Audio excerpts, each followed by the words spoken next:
दोस्तों आज की सबसे पहली और बड़ी खबर निकल कर आ रही है। जी हाँ, शिक्षा मंत्री जगन्नाथ महतो की सेहत में हुआ सुधार, फेफड़े को छोड़ सभी रिपोर्ट नॉर्मल।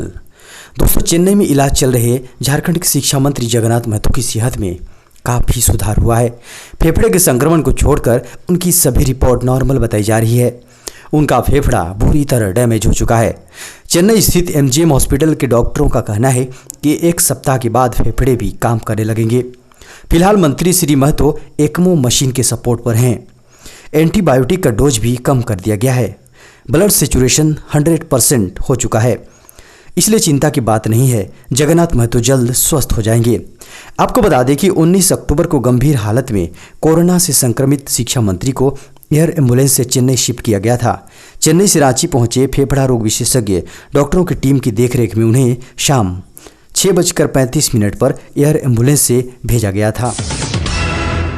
दोस्तों अगली बड़ी खबर निकल कर आ रही है। रिम्स में भर्ती मरीजों के निःशुल्क इलाज की अनुमति देने का अधिकार मिला यूनिट इंचार्ज को।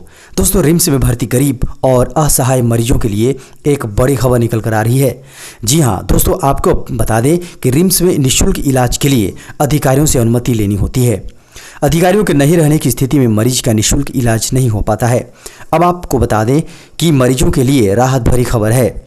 15 सितंबर को हुई बैठक में लिए गए फैसलों के अनुसार बुधवार को इस संबंध में एक आदेश जारी किया गया है। आदेश के अनुसार वार्ड में भर्ती मरीजों के निःशुल्क इलाज की अनुमति देने का अधिकार यूनिट इंचार्ज को दे दिया गया है। जी हाँ दोस्तों इसी के साथ एक अगली बड़ी खबर निकल कर आ रही है।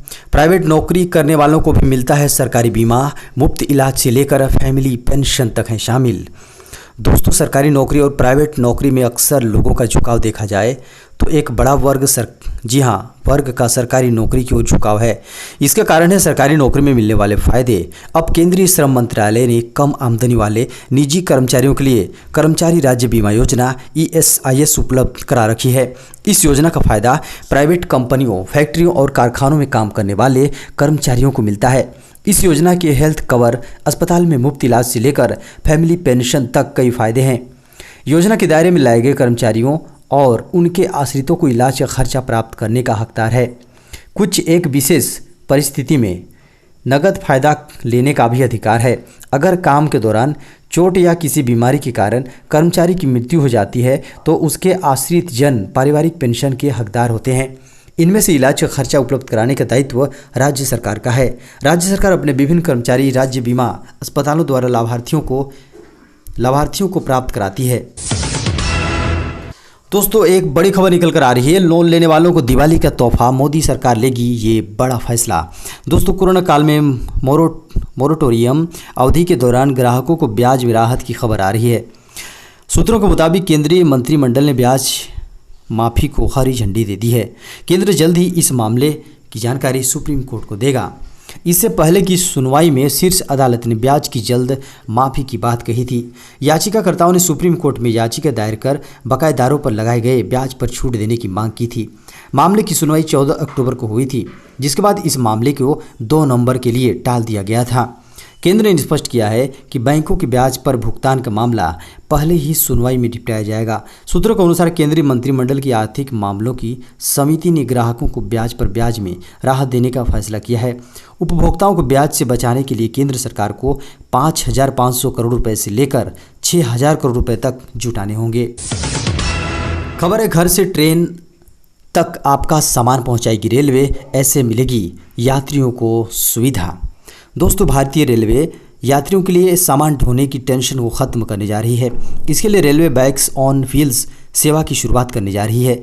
इस सेवा के तहत अब यात्रियों की स्टेशन तक सामान ले जाने की टेंशन ख़त्म हो जाएगी। इस नई सुविधा के लागू हो जाने के बाद रेलवे आपके सामान को आपके घर से स्टेशन तक पहुँचाएगा। रेलवे के मुताबिक इस सेवा के तहत यात्रियों को अपनी सीट तक सामान ले जाने की दिक्कत से निजात मिल जाएगी। इस प्रकार की सेवा की शुरुआत भारतीय रेलवे पहली बार करने जा रहा है। जानकारी के मुताबिक गैर किराए राजस्व अर्जन योजना के अंतर्गत ऐप आधारित बैग्स ऑन व्हील्स सेवा की शुरुआत की जाएगी। फिलहाल इस सेवा की शुरुआत Nai Delhi railway station, Delhi junction, Hazrat Nizamuddin railway station, Delhi Chhawni railway station, Delhi Sarai Rohilla railway station, Ghaziabad railway station और गुरुग्राम रेलवे स्टेशनों पर ही उपलब्ध होगी। खबर है 100 भारतीय वॉलंटियर्स को लगाई जाएगी कोरोना की रूसी वैक्सीन स्पुतनिक वी। दोस्तों, कोविड-19 वैक्सीन की खोज में पूरा विश्व लगा है। भारत सरकार भी इस कोशिश में है कि जल्द से जल्द देश में वैक्सीन आए। भारत ने रूसी स्पुतनिक वी वैक्सीन का परीक्षण भारत में 100 वॉलंटियर्स पर किया जाएगा। भारतीय केंद्रीय औषध मानक नियंत्रण संगठन के ड्रग कंट्रोलर जनरल ने यह जानकारी गुरुवार को दी। DCGI ने परीक्षण करने के लिए pharmaceutical company doctor Reddy's laboratories को अनुमति दी है। आपको बता दें कि परीक्षण की तारीख और समय कंपनी द्वारा तय की जाएगी। स्पुतनिक ने कहा कि टीका चरण 3 में जाने से पहले अपने नैदानिक परीक्षणों के दूसरे चरण में परीक्षण किया जाएगा। भारतीय केंद्रीय औषध मानक नियंत्रण संगठन के drug controller general doctor Reddy's laboratories को रूसी स्पुतनिक वी वैक्सीन के फेज 2 के क्लिनिकल ट्रायल की अनुमति दी है। खबर है महंगी प्याज पर लगाम लगाने को सरकार ने उठाए यह कदम, अब बाजार में ऐसे बिकेगी प्याज। दोस्तों, देश में बढ़ती प्याज की कीमतों को लेकर केंद्र सरकार ने सख्त कदम उठाया है। प्याज की बढ़ती कीमतों को देखते हुए केंद्र सरकार ने प्याज पर स्टॉक लिमिट नियम लागू कर दिया है। थोक विक्रेता अब सिर्फ 25 मीट्रिक टन प्याज स्टॉक पर रख सकेगा, जबकि खुदरा व्यापारी मात्र 2 मीट्रिक टन प्याज का स्टॉक कर सकेंगे। यही नहीं, बाजारों में प्याज की आवक बढ़ाने के लिए MMTC 10,000 मीट्रिक टन प्याज आयात के लिए टेंडर जारी करेगा। निजी कंपनियों के अलावा MMTC रेड प्याज का आयात करेगा। खबर है सरकार ने बताया बोनस तय करने का फॉर्मूला, कर्मचारियों के लिए पात्रता शर्तों का भी खुलासा। दोस्तों, वित्त मंत्रालय ने केंद्र सरकार द्वारा केंद्रीय कर्मचारियों के लिए नॉन प्रोडक्टिविटी लिंक्ड बोनस की गणना के लिए 7,000 रुपये की कैलकुलेशन सीमा तय की है। बोनस गणना की इस सीमा के साथ कर्मचारी अधिकतम 6,908 रुपये का बोनस पाने का पात्र होगा। व्यय विभाग की ओर से गुरुवार को जारी कार्यालय ज्ञापन में बताया गया है कि नॉन प्रोडक्टिविटी आधारित बोनस मात्रा परिलब्धियों गणना की सीमा जो भी कम होगा उसके हिसाब से तय होगा। एक उदाहरण देते हुए ज्ञापन में कहा गया है कि 7,000 रुपये की मासिक परिलब्धियों की मासिक गणना के हिसाब से 30 दिन का गैर उत्पादकता आधारित बोनस 6,908 रुपये होगा। व्यय विभाग की ओर से जारी कार्यालय ज्ञापन में कहा गया है कि भारत के राष्ट्रपति ने समूह C और समूह B में सभी गैर राजपत्रित कर्मचारियों को उत्पादकता से जुड़े बोनस योजना के तहत नहीं आते हैं को लेखा वर्ष 2019-20 के लिए 30 दिन की परिलब्धियों के बराबर गैर उत्पादकता आधारित बोनस देने की अनुमति दी है। व्यय विभाग ने स्पष्ट किया है कि केंद्रीय अर्धसैनिक बलों और सशस्त्र बलों के कर्मचारियों को भी यह तदर्थ बोनस दिया जाएगा। विभाग ने यह भी बताया कि केवल वही कर्मचारियों इस तदर्थ बोनस के लिए पाने के पात्र होंगे जो 31 मार्च 2020 तक सेवा में थे। खबर है सीरम इंस्टीट्यूट का चौंकाने वाला दावा, अगले 20 सालों तक होता रहेगा कोरोना का संक्रमण। जी हाँ दोस्तों, बड़ी खबर निकल कर आ रही है। कोरोना वायरस से दुनिया बुरी तरह से जूझ रही है और विश्व इसकी वैक्सीन बनाने की दौड़ में लगा हुआ है।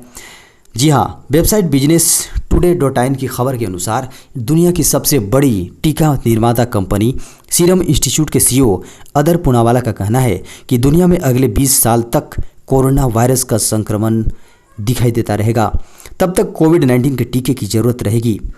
वेबसाइट से बातचीत में पूनावाला ने कहा कि इतिहास में ऐसा कभी नहीं देखा गया है कि किसी टीके की ज़रूरत एक ही बार में ख़त्म हो गई हो। उन्होंने कहा, फ्लू, निमोनिया, चेचक और पोलियो का टीका कितने साल से चल रहा है, इनमें से कोई भी बंद नहीं हुआ है। उन्होंने कहा कि यदि जनसंख्या के 100% का टीकाकरण कर दिया जाए तो भी कोविड-19 टीके की ज़रूरत ख़त्म नहीं होगी। उन्होंने कहा कि टीका कोई ठोस विज्ञान नहीं है, यह आपकी इम्यूनिटी को बढ़ाता है, यह आपको बचाता है, यह बीमारी के असर को कम करता है, लेकिन यह 100% मामलों में बीमारी के संक्रमण से नहीं बचा सकता। यदि 100% लोगों को टीका लगा दिया जाए तो भी भविष्य में टीके की आवश्यकता होगी। दोस्तों, अगली बड़ी खबर निकल कर आ रही है। अब रेलवे नहीं चलाएगी संसद की कैंटीन, 52 साल बाद बदली गई कंपनी। दोस्तों, उत्तर रेलवे संसद कैंटीन की बागडोर 15 नवंबर को ITDC को सौंप देगा। रेलवे 52 वर्षों से सांसदों को भोजन उपलब्ध करा रहा है और कैंटीन को भारत पर्यटन विकास निगम को सौंपे जाने से यह सिलसिला थम जाएगा। लोकसभा सचिवालय के एक पत्र के माध्यम से उत्तर रेलवे से उस समय तक संसद परिसर से जाने को कहा गया है रेलवे 1968 से कैंटीन में भोजन उपलब्ध करा रहा था।